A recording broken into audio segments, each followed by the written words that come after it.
ছোলার ডালের ডালপুরি বানানোর জন্য এখানে 200 গ্রামের মতন ছোলার ডাল আমি 2 ঘন্টা আগে ধুয়ে ভিজিয়ে রেখে দিয়েছিলাম। এবারে মিক্সি গ্রাইন্ডারের মধ্যে ছোলার ডালটা নিয়ে কিছুটা আদার টুকরো দিয়ে দেব, আর দেব 2টো কাঁচা লঙ্কা, আর স্বাদ অনুযায়ী নুন দিয়ে একটা মিহি পেস্ট করে নেব। তো মিহি পেস্ট করা হয়ে গেছে। এবারে ফ্রাই প্যানে কিছুটা তেল দিয়ে গ্যাস ওভেনে বসিয়ে দিয়েছি, আর একটু কালো জিরে হিং দিয়ে তার মধ্যে বেটে রাখা ডালটা দিয়ে দিলাম। দিয়ে অনবরত নেড়ে চেড়ে তার মধ্যে দিয়ে দিলাম অল্প হলুদ আর হাফ চামচের মতন চিনি দিয়ে আবারও নেড়ে চেড়ে শুকনো করে নিতে হবে। এবারে হাতে ঘষে কিছুটা কসুরি মেথি দিয়ে দিলাম, তাহলে কি হবে, খেতে কিন্তু অপূর্ব স্বাদ হয়। এবারে পাশে রেখে দিলাম ঠান্ডা হবার জন্য। এবারে ময়দাটাকে মেখে নেব। স্বাদ অনুযায়ী নুন দিয়েছি আর চিনি, আর 2 টেবিল চামচ রিফাইন্ড অয়েল দিয়ে আর কুসুম গরম জল দিয়ে ভালো করে ডোটাকে স্মুথ করে মেখে নিতে হবে।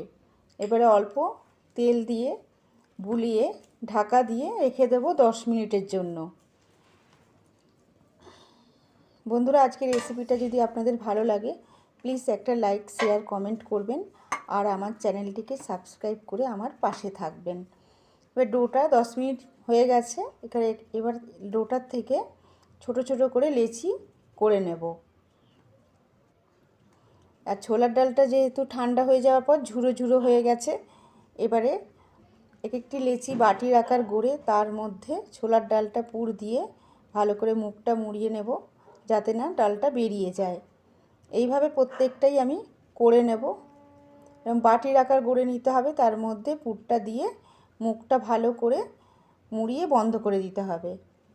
তো এইভাবে করে নিচ্ছে। এবারে বেলে নিয়ে একটা একটা করে বেলে নিয়ে তেলে ভেজে নিলেই তৈরি হয়ে যাবে আজকে চানা ডালের ডালপুরি। এটা বানিয়ে খাবেন, খেতে কিন্তু অসম্ভব সুন্দর হয়। এর সাথে আলুর দম বা ঘুগনি, চানা মশলা দিয়ে খেতে অসাধারণ লাগে। তেল গরম হয়ে গেছে কড়াতে, এবারে একটা একটা করে দিয়ে ভেজে আমি তুলে নিচ্ছি।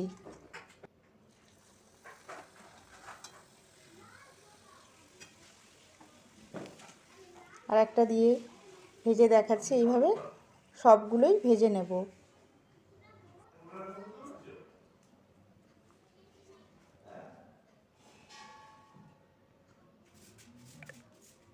তো তৈরি হয়ে গেল আজকে চানা